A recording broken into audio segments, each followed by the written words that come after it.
today's panel on CTO, CIOs. We're here to discuss about smart cities. We welcome you all to this wonderful location. We have a great panelists out here who are going to share their insights on what smart cities are, how smart city has been relevant to their journey for their cities, and we look forward to getting some questions from you guys that we can ask the panelists. Let me introduce myself. My name is Renal Paramel. I'm the co-founder and CEO of a company called Strategy of Things. We're an innovation consulting firm. We focus on smart cities and IoT. We've been working for the last 5 to 6 years in the space of smart cities. One of our key anchor clients is San Mateo County, whom we have helped build out a smart region strategy. We help them design and operate an innovation lab. And most recently, we've been helping them with the smart corridor project, which brings a number of these use cases into their project for live production environment. I would like to introduce my panelists. We have Benson Chan here, Ed from Union City, Newark, and Mario from Union City. I'm going to ask our panelists to give a short introduction of themselves and probably give you a quick profile of their city and what is exciting to them about smart cities. So maybe I'll start with you, Mario. Great, thank you, and thank you for having me on the panel. So Mario Vallejo, IT Director for the City of Union City. I've been with the government for about 6 years, and so really Smart City started several years ago for us, at least the request, and it's been something that's been a piecemeal driven for us in our experience, and it's been really driven by the departments of either grants or really needing information. And so as we've gotten more and more requests for really smart city initiatives, it really made us as an IT organization within our city look back at how do we start seeing the foundation for a smart city, and what does the bigger picture look like? A little bit about Union City. So we're about 74,000 people in Union City. So a little bit smaller than some of our neighbors, but we have a great environment, a great community, and so, but a lot of us, it's the demographics change, and so a lot of our initiatives are really tailored toward our community. Thank you. Ed? Good morning. Thank you for inviting me on this panel.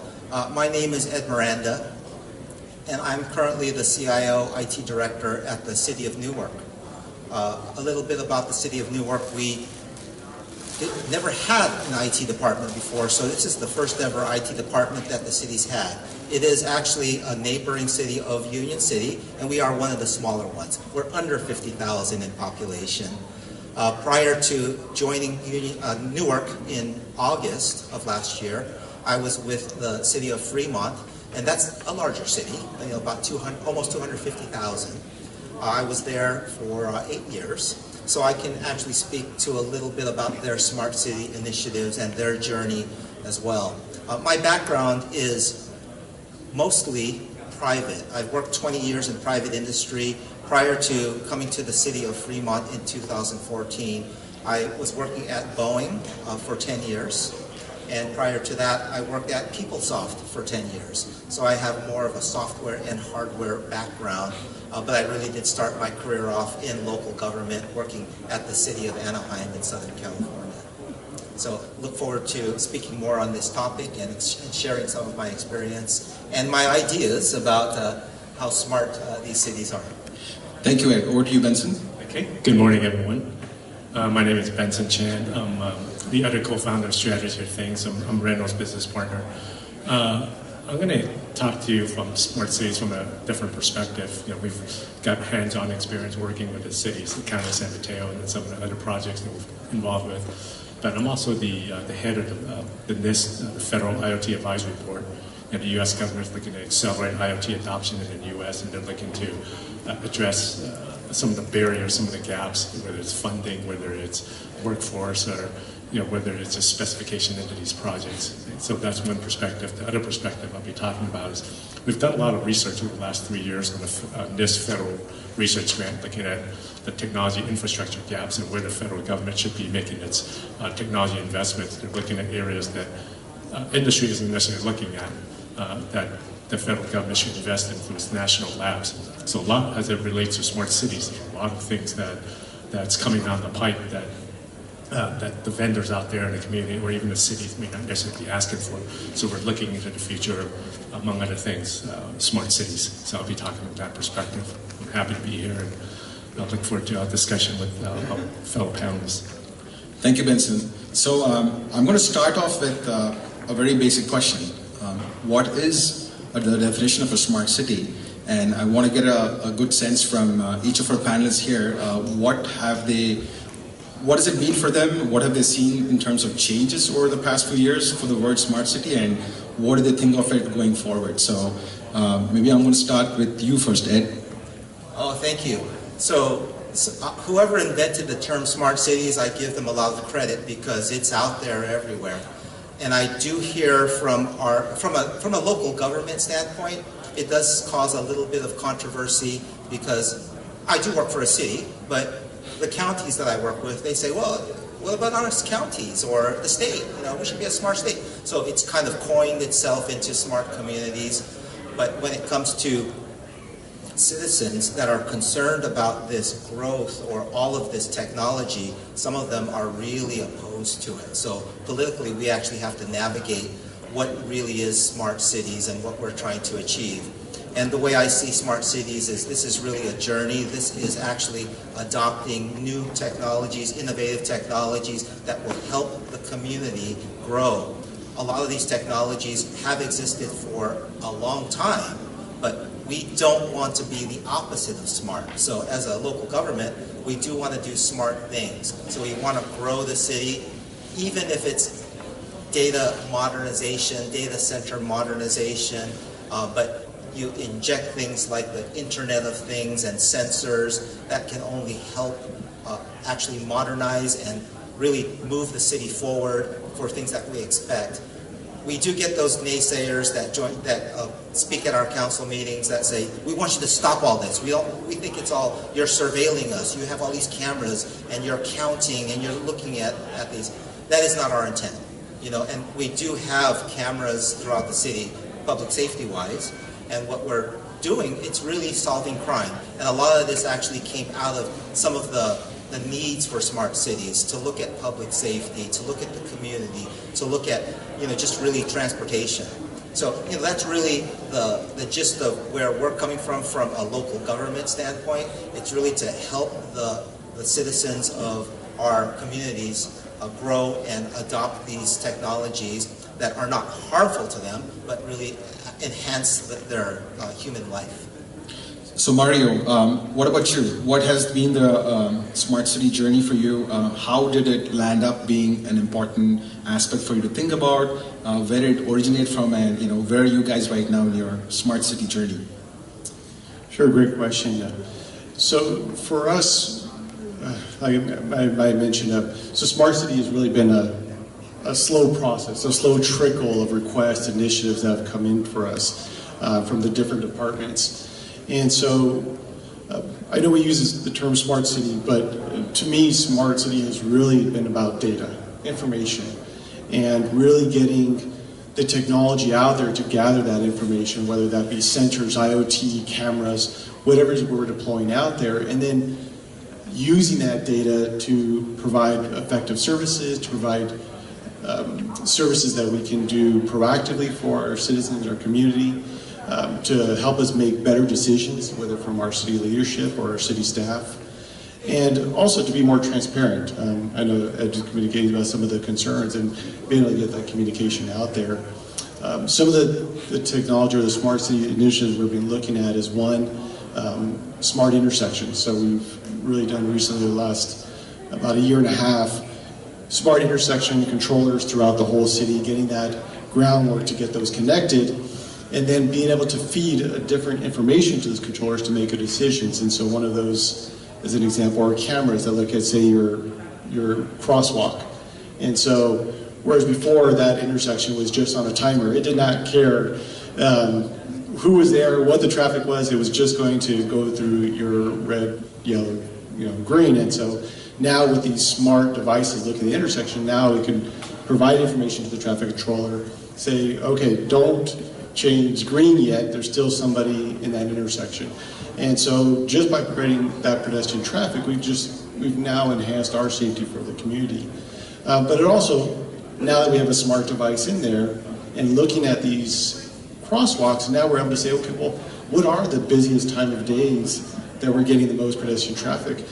Are they mostly people walking or are they biking?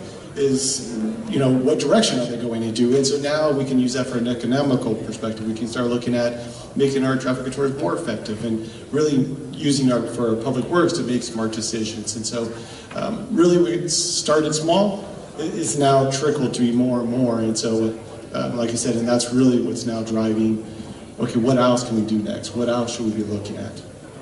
Thank you. Benson, so Benson and I have worked together for a while now, and when we started looking at smart cities, we in fact started developing a framework to kind of organize our thoughts. And over the last few years, I know Benson has been strongly saying we should not use the word smart city anymore, because it's really about being a responsive city. So Benson, maybe you can give us your perspective on what is really a responsive city versus smart city, as well as give us some insights on what are the federal people talking about from a smart city perspective? What is their definition? Okay, thank you. So I think that was my pet peeve, right? It's calling it a smart city. I was in Saudi Arabia last year talking about smart cities at a conference there, and someone asked, how do you know if a smart city project is effective? And I stopped and said, what's that one metric? The mayor gets reelected. Right? I mean, you think about it, right? No one gets elected for building a smart city, right? As you guys know. Right? But if something isn't working, a street light is out, or the streets are dirty, or an intersection is dangerous, the mayor or the city council gets a lot of complaints about it. Right? And if you want to get reelected, then you have to be responsive to the needs of the people that live there. And so when you think about how cities think about smart cities, if I could fix this by changing a process, that's what I'll do. If I could fix it by changing a website, that's what I'll do. If I could fix it by passing a law or putting in a new policy, that's what I'll do. And if I could fix it by technology, that's what I'll do. So from a city's perspective, they want to be responsive. Right? They have a lot of weapons that they could use. Policy, they're very good at. Processes, technology. So depending what it is, that's what they'll use. So really, when we think about a smart city, in some ways, coming in, leading with technology doesn't always resonate. For one city, it makes a lot of sense. For another city, it doesn't make any sense. Right? And it just depends on the specific situation, how they're going to handle it, what their needs are. So when we talk about the idea of a smart city, you're right, Mario, it's the data. Right? A lot of it is information in the data, what you can do with it. I think where a lot of cities struggle with is, what data am I collecting, and what do I do with it? And that's the hard part. Right? I think that there's so much information out there. You don't always make the right decisions because maybe you're looking at it from a different perspective. And if you're a city, I think you look very differently, say the vendors. A lot of vendors come in and they think, I could solve this problem using technology. Then you find out, it only helps this set of people, but it doesn't help this set of people. In a city, they think about inclusion, right? So everybody pays taxes, so everyone should get equal services, right? But a lot of technology vendors, they come up with solutions that it only works on a smartphone. Well, what about senior citizens? What about kids that don't have access to that? Or, in an underserved area, well, maybe they can't afford a smartphone, right? Or they have a very limited service. So when you think about it, smart, it's not exactly descriptive, fully descriptive, it's responsive. Right? And that's how we think about it. Benson, can you also tell us a little bit about, so in your role as the Federal IoT Working Group's chair, and you're looking at different industries, and I'm sure smart cities and public sector is one of them. What is the conversation happening out there in terms of smart cities, and what kind of activities being discussed there? So at the federal government level, we're working with the different agencies, and they know smart cities is big. They know it's huge. Right? But on the government side, they don't know where to spend that money and how to accelerate that journey. And they're asking us to reach out to you guys, but also the industry to get that input in. So they know it's going to be huge. They know it's fragmented. We've got transportation, right, which is some of those projects will run through the Department of Transportation. And they've got security. They've got disasters, like run through FEMA. So there's all these different agencies working on bits and pieces of it, but no one's bringing it all together. And so one of the things that we went in, what a recommendation earlier this week was they need to develop a reference model. A reference model that everyone has to start from the same starting point. Each community may have a different implementation of that model, but at least if you have that model, you have the same starting point that everyone can then, I need to do it this way and this way and this way. The vendors can then align to it, and then they can sell solutions or offer solutions that are relevant or design things that are relevant. But right now, everyone's coming in offering their own version of it, and none of it is all that relevant. So at a federal level, they recognize that it's huge. Even in the U.S., for example, and one of the recommendations we made was you really need to have a national smart city program office. Right now, at the federal level, smart cities are run out of two organizations, and they're not true smart city programs. One is through the National Institute of Standards and Technologies, what they call the GCTC, the Global Cities Team Challenge. Then the NSF, the National Science Foundation, has the Smart and Connected Communities, but they're doing only research parts of it. And those two organizations, while they talk, they don't really share some of the same things. You see the same people at the same meetings, but they don't always talk and align their efforts. And so one of the things that the federal government is trying to do is, can we align the different agencies so that we can speak as one? Of course, getting the federal government to do that is hard. Right? And in fact, another recommendation is, hey, you need to, in each of the 24, 25 agencies, you also need to have designate a chief smart cities officer. Right? So in the Department of Energy, for example, they handle some of the electric grid stuff. Right? And so it's just that level of recommendations that they're not even thinking about. And those are the recommendations that just went in yesterday.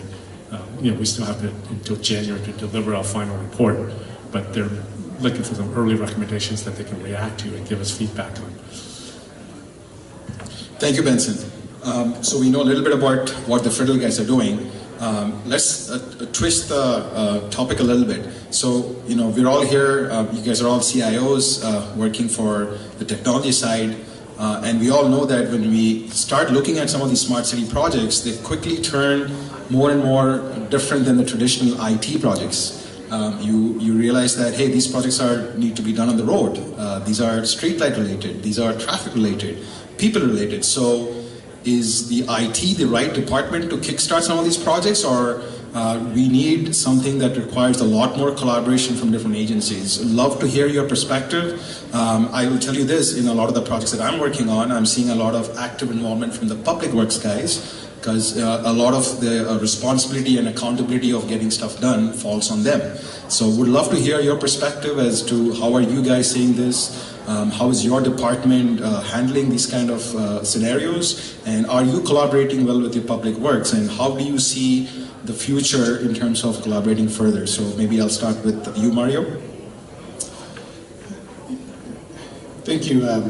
Another really good question, and something that really Operation hit us. And so just to start off, even these intersections that we started to work with, it was something very new for our team to be able to go out to the field, and so it wasn't something we're using. So just having vests for the team, setting out cones, things that the public works wouldn't think about, but for us it was a new experience. Being able to go to traffic explosives, didn't know where these traffic boxes were out throughout the city. Just we had never had to have that interaction, and so we have had both experiences of some departments going on their own, implementing technology, and then other ones where they've worked with us to do that technology. And I would say there's definitely a learning curve from small city IT organizations getting involved in these projects. But I do see a huge benefit add. And the reason is there's the physical pieces, but there's also the architecture piece. And going back to the data, what we're seeing was a lot of them understood the physical piece, but they didn't understand how to deal with big data, how to deal with all this information. And especially if some of this information could be considered sensitive or PII data, how do you handle that? And that was something that IT in the small cities does know. And so what we were able to come in and advise was, okay, you're going to pull this data, but you're now going to be the custodian of all this new data. What are you going to do with it? How are you going to safeguard it? Especially when you come to transparency and communication, was how are you letting people know what data you're collecting? What policies do we have? And so that's where made us take a step back and work with the public works, say, okay, here's your project, but here's maybe the things you're not thinking about it from a technology perspective. Here's where IT can come in and say, okay, here's the things we need to store. These are the things we need to put controls around. These are the policies that we need to write. And something being that we're just doing now of really writing, okay, cameras, are you making sure that you're not accidentally getting somebody's backyard?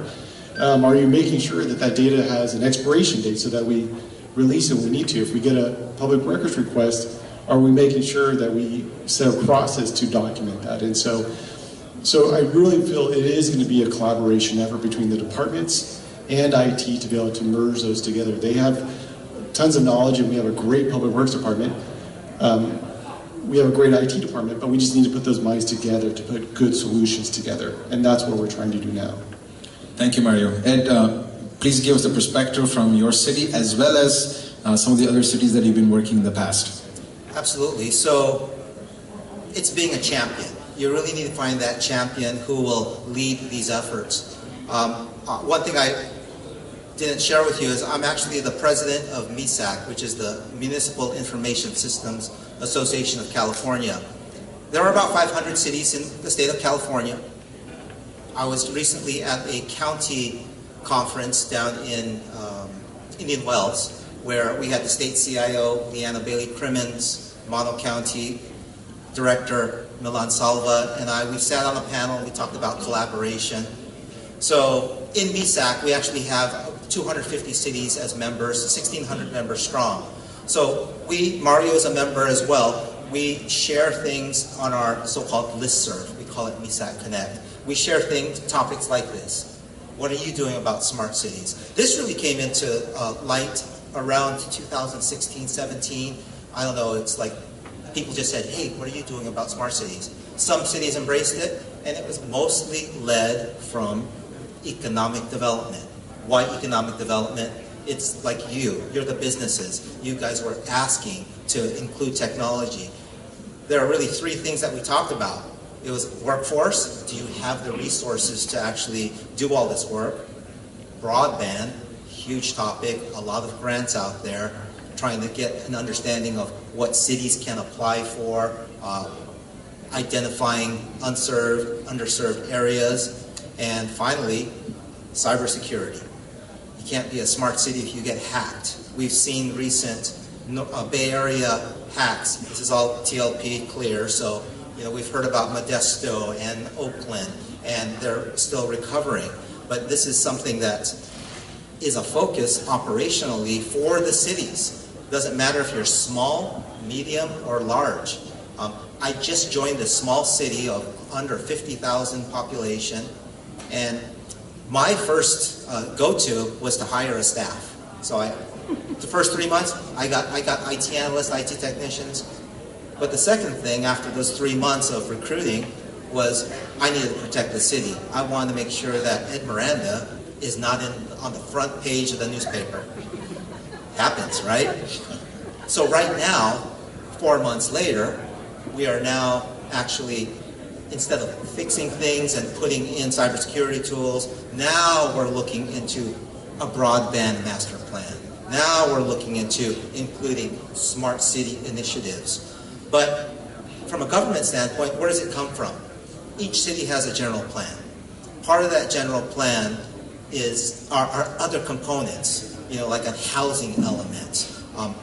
Believe it or not, the city of Newark, the small city of Newark, we have probably about 6 or 7 master plans in progress right now. An arts master plan, a facilities master plan, a technology master plan, a broadband master plan. Where do we find smart cities? It will be embedded into both the technology and the broadband master plan. Who should lead it? As Reynolds said, we've been seeing a lot of public works getting involved because it does involve trenching, dig once policies, running fiber in the streets, or wireless broadband or whatnot. But they're so darn busy. You know, I joined the city of Newark and we didn't even have licensing for our geographic information systems. Last time we paid a license was 2015, so it's 2023. We just got licensing to get ArcGIS back online so that we can get these important maps and we can do the inventories, find out what street poles we have, or street lights we have, traffic signals, because these are essential components to actually understand the infrastructure that's needed to develop and I know, smart city, but it's really, it bothers me too, responsive city, and it's that smart growth. But you know, it's something that we really need to do. So from a city standpoint, it doesn't matter if you're small, big, or large. You know, you do need to have that champion to really usher it in. For our city, it is IT. We are the point people that will, you know, we have our stakeholder meetings and also the outreach meetings to the community. We really do need to find out what do they want. You know, we send out the surveys. We ask them, you know, what's important to you. Is internet important to you? You know, for the most part it is. But you know, if you're food services, maybe it's that retail storefront. If it's, you know, if you're a manufacturing company, maybe there is no fiber running, you know, near your business. So maybe that's something that we as a city, maybe we'll create a ring, like Fremont is trying to work on. They're trying to create a redundant ring around the city, connect to Hurricane Electric, get, you know, 10 gigs out to the internet. That's their dream. That's what they'd like to do because, like Randall mentioned, his Smart Corridor project, Fremont also has the Fremont Boulevard Corridor project, the $10 million project that kicked off way before the pandemic. Where is it now? Still working on it. You know, I see some IoT, I see the parking, you know, a number of parking spaces available. Whether they're right or not, I don't know. I parked at the San Jose long-term parking last week, and I was like 2 hours before my flight. I was really excited. I saw at the long-term parking the number of spaces available, and granted, it's a 5-story parking structure. Saturday morning, 10:30, 1 space available. I said, that's got to be wrong. These IoT devices are wrong. So I started driving. First floor, nothing. Second. I got to the 5th floor. I saw 1 car leaving. I found that 1 spot. I was so excited. I felt like I needed to buy a lottery ticket. So IoT devices, whether the data is accurate or not, it's coming. That's helpful. I mean, I'm glad that it told me that there's, next time I go there, I'll know if it says 2 spots, I'll say, you know what, I'm just going to park in the boonies, you know, I'm not even going to try to find those 2 spots. I just got lucky that day. So anyways, that's from the city perspective.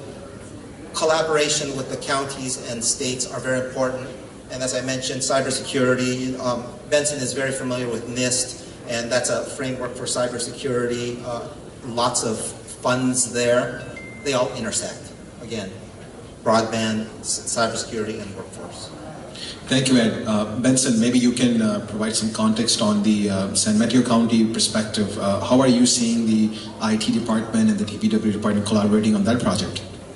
So I guess I'll start off with a story. When we first started doing work at San Mateo County, we spoke of Public Works. And Reynolds, you remember, we had that conversation with one of the directors. And we started talking about that technology, we started talking about the cloud, and the guy says, let me stop you right there. The only thing I want to see in the cloud is water.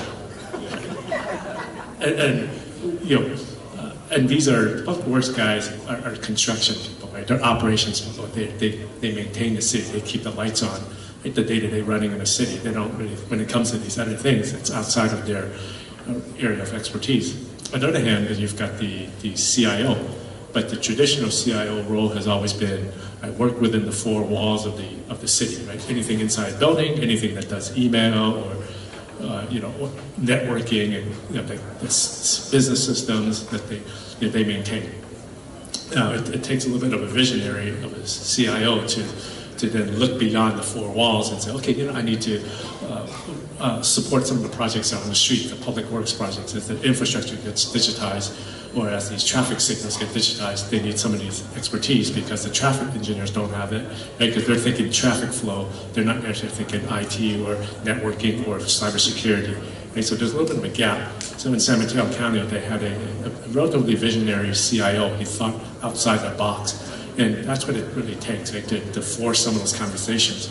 But if you go to other cities, if they don't have that visionary person that can bridge across the different agencies, then these projects never really get off the ground. Right? So that's the first thing to do. If you want to sell into a city, you find out, is there a visionary CIO? If not, there's no way in hell a smart city project is going to get off the ground, right? Because then they say, oh, I only want to see water in the cloud, or I only want to focus on this. And even in San Mateo County, on the Smart Corridor project, people understand some of the things that we're doing, but within the different departments or different agencies, they say, okay, well, don't make it too hard for me because I have a day job on top of that. Right? And as you guys know, right, you're trying to convince someone it's great for the community, but I have to work another extra 2 hours, it's going to add stress to my life. Then it gets very challenging. So I think from the San Mateo County perspective, I think they're trying to do a good job of trying to collaborate, and they have to drive people to go do that. But it doesn't happen on its own. Right? So one of the things that they're doing, which we recommended, was for each department appoint a innovation champion, and that person speaks with that department and interfaces with the CIO or the smart cities person. Otherwise, it's very difficult because then you're always pushing a string uphill, right? And you're not getting that buy-in. I would say that's one of the big lessons learned from San Mateo County was they had a visionary CIO. They put in a structure that allows the different agencies and different departments to collaborate. That point person that's accountable for this. Right? And it doesn't mean that they go and do all smart city stuff. It just means that they have a point person that's responsible to do these types of things that makes both your guys' jobs a lot easier. Otherwise, you're fighting against these things. And the hardest thing to do is change, getting people to change. And that's the biggest battle. And even in the county, they're still fighting that. It's just human nature. But to the extent that they can foster collaboration, have a vision that get people to buy into it at the top levels, that makes a big difference in these kinds of projects. So we spoke a little bit about traffic intersections. Mario, you were talking about that, and Ed, you were talking about the Fremont corridor, and Benson, you have experience with the corridor in San Mateo County, and you also mentioned that in Fremont you saw some IoT stuff, but you weren't really sure how far that is. Other places are struggling with it. Benson, can you describe a little bit about the smart corridor? What are the IoT use cases that that's going on in that particular corridor, and how did you go about picking up what kind of IoT solution should actually go down there, and what is the vision going forward? So at least we have an example of, hey, this county started their journey 5 years back. They came up with a strategic framework, then they brought in some use cases to a lab, and then from that lab you're now working on a corridor that's going to go live end of December or March. But how did you decide what use cases should be on that corridor? So I think this goes back to being responsive. Right? So this community is North Fair Oaks in San Mateo County. Right? So if you're not familiar with it, it's Middlefield Road. It's between can't think of that road, but it's by that Costco. It's south of Redwood City, but for Atherton. So there's a little area that's relatively underserved, right? A lot of immigrant Mexican community. They have a digital divide problem.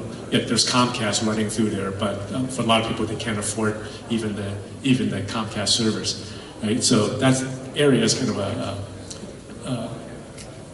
I don't want to call it a little downtown, but that's a little bit of a downtown for that community. It's also a lot of auto mechanics and car mechanics shops, so there's no parking. It's during commute hours, you guys know that area, it's a cut through to the 101 freeway, so people bypass that to get to Menlo Park or Atherton, so that's a shortcut and avoid the 101.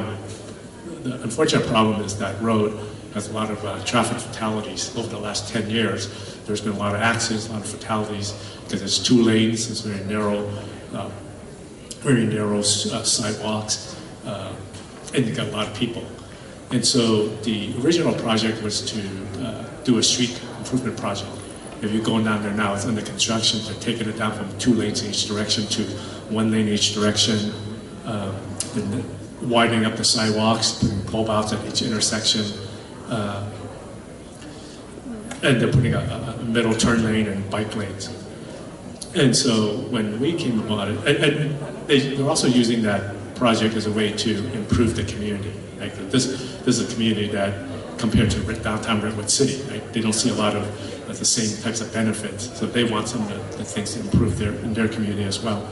So we were asked to come in and, from some of the innovation work we were doing in the county, to put in some technology to help them improve their outcomes. And so when we looked at it, we were saying, you know, what problem does this community want to solve? Well, one of the things was improve safety, improve the quality of life. You mentioned economic development. How can we help some of the business there improve their economic success? As well as how can we help the county make better decisions, right, from the data, because the county doesn't always have that data. And then how can the people get there safely, because it's like their little downtown. If you go there before the construction started, there was no parking. There was only 2 stoplights, and the stoplights were about half a mile apart, so people were speeding through there. Because there was no parking, no one could park and stop and shop. Right? So that was a real issue. So we started looking at what is the problems that the community has, and how can we solve those problems, and what solutions are there. So we came up with smart parking. So in that area, you know, a lot of car mechanics, they park their customers' cars outside the street, so there's no parking for anybody else, right? And because it's such a small, narrow street, and there's other businesses there, so people that say, well, let me just go somewhere else, right? And that's what they do. Accidents was a real issue, so we said, okay, well, then let's look at each intersection, and so we're putting up 5 LiDAR type systems on each of the intersections. Now, at the same time, they said, you know, in this community, people are they don't really trust law enforcement. Right? Even though there's cameras there, they said, you know, we don't really trust it. For a lot of different reasons, some people are undocumented. So they said no cameras. So we ended up going with LiDAR. LiDAR has some benefits, and cameras have some benefits, but that was a trade-off that was made because it came from the top down that no cameras. Right? So in this case, it was a lack of trust from the community on law enforcement. Right? So that was another reason why we did what we did. And we looked at, a lot of people don't have internet access at home, so the county then we spec out having public Wi-Fi. So there are about 15 public Wi-Fi access points up and down the corridor. We put on digital kiosks so people can access government services because they don't have internet service at home.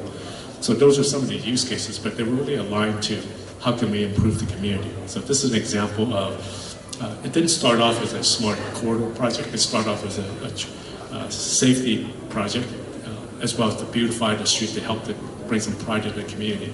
But then when we started adding the technology, it created a whole new ways of improving the community that people hadn't thought of. But it worked because we focused on what problems are we trying to solve and trying to be responsive. Right? So a lot of vendors would come in and they say, oh, let me just give you this and give you this.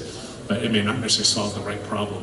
Right? So when we talk about being responsive, it's kind of understanding what is it that the community wants or needs, and how can we improve? And sometimes we forget that. As technology people, at least for me, it's always easy to get very excited about technology, but then you kind of forget that there's technology has a good thing and a bad thing. Right? And I'll stop with this one story that I had.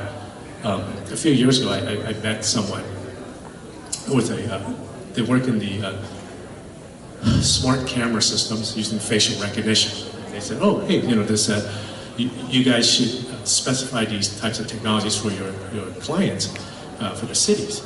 And she said, oh, and it works really good in China. And I said, let me stop you there, right? Because in China, right, the regulations or the government, that's what they do. But in this country, and I told them, in this country, the communities that want your technology don't need it, but the communities that don't need your technology don't want it. Right? And that's because there's a fundamental distrust of law enforcement here. Right? And until we built that trust up, Like the technology isn't going to fix it. Right? So in some ways, that's part of the vision. The vision is we kind of understand the community, we understand what's really driving it, what some of the issues were, and then you built out the use cases based on that. Thank you, Benson. I think one more thing I wanted to add was, you mentioned about having a visionary mode to kind of think through some of these things. I believe one of the objectives for this corridor is also that if we sort this out, then in the future the county is going to do any kind of road transformation project, they don't have to start from scratch. They have a template model, they have a reference model, and all they need to do is then adjust accordingly what they need to do. So that's, I think, another benefit for the county. I want to ask a different question. So when we talk about smart cities, we often hear about New York, San Francisco, San Jose, Los Angeles. These are all big cities. There's only about 45 big cities. When I looked at some research, I found out that there's 1,200 cities that have people between 25,000 to 100,000. There's 250 cities that have people from 100,000 to 250,000 people. We don't hear a lot of smart projects coming out from these places. What do you think are some of the challenges that small and medium cities are facing compared to these large cities who are able to pull off huge budgets and huge resources behind this? I would love to get your perspective. Maybe you can start with Ed. Yeah, absolutely. So I'm fortunate that I work for one of these smaller cities, but I also work for a medium-sized city as well. It's all about money, and right now I'm fortunate that before joining the city of Newark, they actually allocated the American Rescue, the ARPA funds, toward a study for broadband. Great, but who's going to run it? So I think that's why they hired me, so I'm stuck with that. But even the Fremont Corridor project, for example, that was a $10 million grant, so they're working on that. However, as Benson mentioned, it didn't start off as that. Everyone knows Vision Zero, safety. I'm a Fremont resident, so I know that this project runs from Paseo Padre all the way up to Cushing, but I argue that it actually goes to the 880 freeway, or 880, not the 880, that's a Southern California thing. 880, because I live right there off of Deep Creek. So I go up and down the Fremont Boulevard, and the goal is to keep people safe. I see that they have already put in the smart bicycle lanes. You see those bollards all over the place, meant to slow down traffic. I know that there's a lot of controversy there. Some people like them, some people don't. It really is meant to save lives. But the technology is being put in place. It will recognize if you're a bicycle or if you're a car, and the goal is to get you down Fremont Boulevard quickly, at a slower speed, a safer speed. I lost my train of thought. You were asking about the challenges that big and small cities are facing compared to the large cities. So you mentioned funding as being one of them, and I'm sure there's more, so we want to explore that. Yeah, so it's huge. So again, ARPA funds, easy for cities to allocate if you have a supportive city manager, city management council, but also grants. We had Assembly Member Lee who actually earmarked funds for our broadband in Newark, but he also gave funds to other neighboring cities as well. Quiet zones because of the railroads. But it's really about getting that support from your local government officials that can help support that. We don't have big budgets in IT. A lot, as we mentioned earlier, of these projects are really operational. The Public Works Department, they have to fix the potholes. We just had these major rainstorms, trees falling. Now they're cutting trees down. It takes time away from these other initiatives. We all heard about this big thing called COVID that slowed things down. We were really moving forward with all of these smart growth initiatives up until then, but then the focus shifted to how do you work remotely now? Now we need to support our employees to work from home. We needed to buy equipment to support virtual private networks and secure connections. We needed to figure out how to just have the first responders come in and support the city functions. So it's not until now that funding has opened up. So I think that's really, I'm boiling it down to, you know, the availability of funding. As we go into new budget cycles, we can propose them, and it's really going to be, is your city council going to, you know, really grasp onto that concept? We really need to write staff reports that have strong recommendations that will benefit the constituents of the city. Mario? I would definitely agree with that. It's a lot about funding, and for us, it's besides funding, it's resources. We are, like I said, a 74,000 person community. We are about 274 employees and about 8 in IT. And so when it comes to project, it really becomes not what we can do, but what are we going to prioritize right now? What are we going to prioritize this year? Several years ago, the city came out with our 5-year strategic plan. This past year, we came with our IT strategic plan. And really, all that has really been coming down to is we know we can only do so much. I'm a little biased. I feel like we have an amazing IT team, but we are limited. We have a number of hours a day, and so it's really taking a look at these projects. And one, we have to keep the lights on. We have to, those 4 doors, those 4 walls that you mentioned, that is our bread and butter. That is what we have to prioritize, and then we can start adding on. And so it's really looking at those priorities, figuring out what grant fundings we can get for what community requests we're getting to tie those together, and then divvy up our time so we could say, okay, here's the next project. This is what we can work on. This is what we're going to do this year. Next year we'll look at the next one. Next year we'll look at the next one. And so I would just say, going back to it, that is really one of the critical reasons why when you say, you know, having visionary CIOs, but also really people who can take a step back and say, okay, I know we can't do everything right now, but I can see where we want to be in 5 years. And so now if we know the 5-year plan, we can say, okay, we know we can do the small piece, this is just A, but we're going to get to B, C, D, and F down the road, and we'll build upon that. And so right now is, we may not be able to do all that we want, but we can start at least creating the architecture. We can start creating the foundation. We can start creating the strategies that is going to get us where we want to get to. Thank you. Benson, anything you would like to add? Yeah. I'm going to start off with a statement. It's just, you know, maybe it's a question for all of us, right? If you guys remember, maybe about 6 months ago, one person won the $1 billion Powerball. Remember that? Yeah. Right? Now, yeah, not me either, or I wouldn't be here. But if you won the $1 billion Powerball, right? What would you do with that money? Well, you know, you can say, well, I'm going to go pay off my mortgage. I'm going to pay off I'll buy my kids a house. You know, I'll buy my sister's house out. I'll pay off my parents' mortgage or whatever, right? Maybe I'll buy a new car. And so when it's all said and done, out of that $1 billion, you maybe spent $25 million, right, or $30 million, right? There's 970 billion you have no idea how to spend. Right now, with the bipartisan infrastructure law, or the IIJA, or the IRA, the Inflation Reduction Act, that CHIPS Act, there's so much federal money coming that even the cities have no idea how to think about it, right? Because they're thinking about, oh, I can just buy off my house and pay off. Those are very near-term things. But there's so much money coming down over the next 7 to 8 years, right? Hell, I should be a consultant to go do that, right? But you know, I would say encourage cities and people selling in the cities to think about that. There's so much money, but you got to work with the cities to help them define, put into that roadmap, and tap into some of those funds. Because cities right now, they're not even known to ask for it, right? Because, you know, the IIJA, when it first came out, which projects get funded?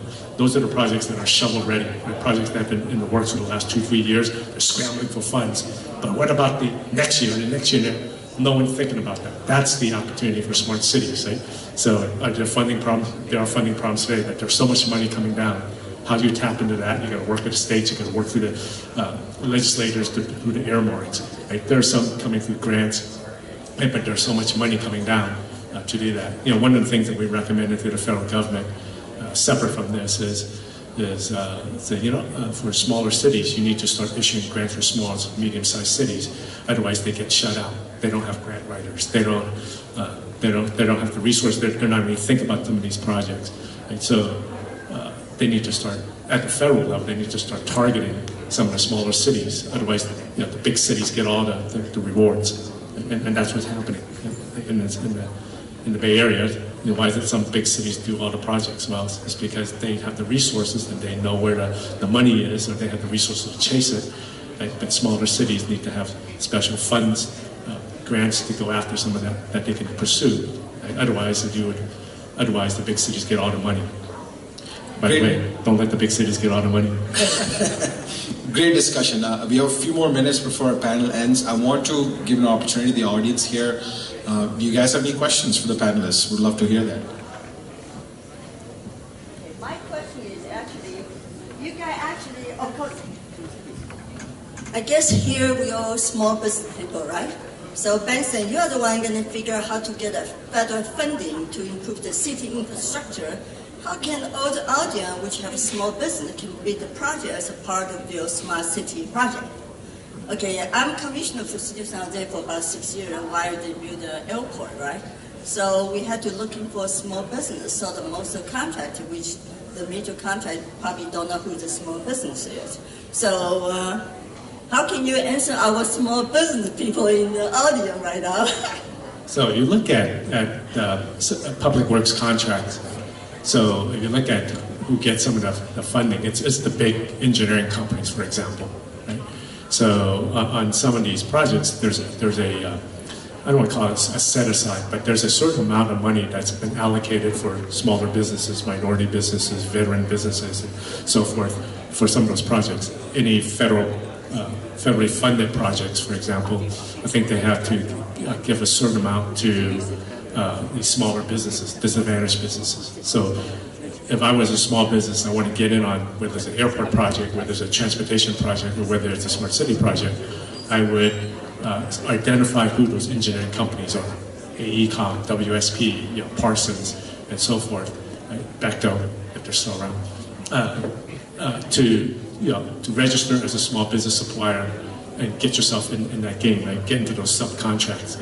You're not going to, Bart, I think Bart does a good job.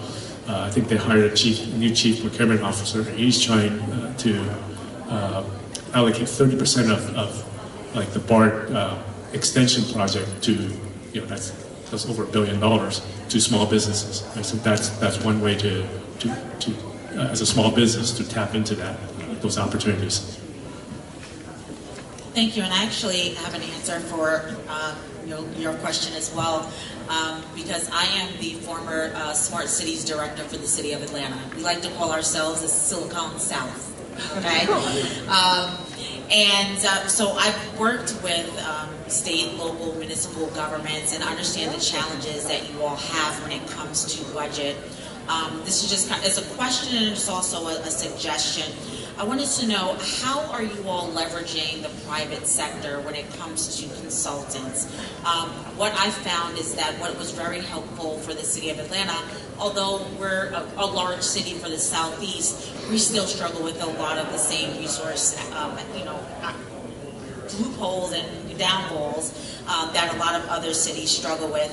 But are you all leveraging consultants from your private sector? Do you have contract or funding mechanisms whereby consultants, I'm now a consultant, myself a Smart Cities consultant, would be able to reach out to you all to provide a programming and a strategic plan for you all to take advantage of the infrastructure monies that are coming down? Sure, I'll take a first stab at that. For us, really on the private sector, it's really been, when we get vendor, it's very specific to what their function is. And so when we've gone out to vendor, it's been more of, okay, fiber, what should our fiber plan be for the city, or what even conduit do we have to be able to leverage that? And so for the intersections, okay, what can we look at specific intersections? And so I would say from the private side, what I've seen in practice has really been piecemeal to all the different pieces of what makes our bigger plan. And so what I have not seen from the private sector is really that consulting to say, okay, how do you lay down that foundation as a small city, even with your limited fund, even with your limited resources, because they're really looking at the cities who can do the big investments, whereas the small cities really can't. We have to do that small because we just don't have the resources and funding to do that. And so if there was any request from the private side, it was really is to tailor that message, or at least that that conversation in that fashion, which would help the small cities. Absolutely, I can understand. I can understand that, and I was putting down some notes that a lot of times when we think about IoT and smart cities, you'll get vendors that reach out to you that want to do one particular thing, right? So it definitely is important to have a consultant that's looking at the big picture, right? So what is going to be able to benefit your constituents when it comes to health, safety, economic development all around, and not just a street light, a free Wi-Fi in a certain area, but kind of as a collective, and looking at the assets and infrastructure that you all currently have in place. Yeah, so most cities, when we embark on projects like this, and maybe old school, we always come up with a plan first, and we go out to public bid, for those vendors to give us a proposal. But after that, and usually part of this plan, we go out for public-private partnerships. And those are your Ruckuses, your Astounds, your Comcast, and everyone saying, this is what you should do. And we may engage with some or one or some of them. It's still in progress, and I think that it's very effective, but it's really nice to see what others, especially in Atlanta, have done. So we try to learn, and we're trying to work on establishing these ecosystems with the vendors and the partners so that we can really know who to go to when it comes time for that. I'm very early in the stage. I mean, yes, we started planning way before COVID, but kind of restarting. I think we have time for one more question. And the young lady that was asking about the infrastructure money, that money is available. 40%, I was going to say 40% of that money that's coming from the infrastructure bill has to go to small and minority-owned companies. Thank you very much. Okay, I want to make it real short. I can say specific things to each one of you based on things you mentioned, but the thing I think we all are missing on is working more closely with the academics. We've got professors having kids create projects that perfectly parallel the needs you have, and later they may well see a better opportunity in public service to continue as staff. Now, he's been patiently waiting, so we could. My friend in the white shirt, it's your turn if you get yourself back over here. Well, okay, I guess it's short. Well, thank you, everyone. Panelists, thank you so much for sharing your insights. It was a wonderful discussion. Thank you all for joining us today. Thank you. Thank you.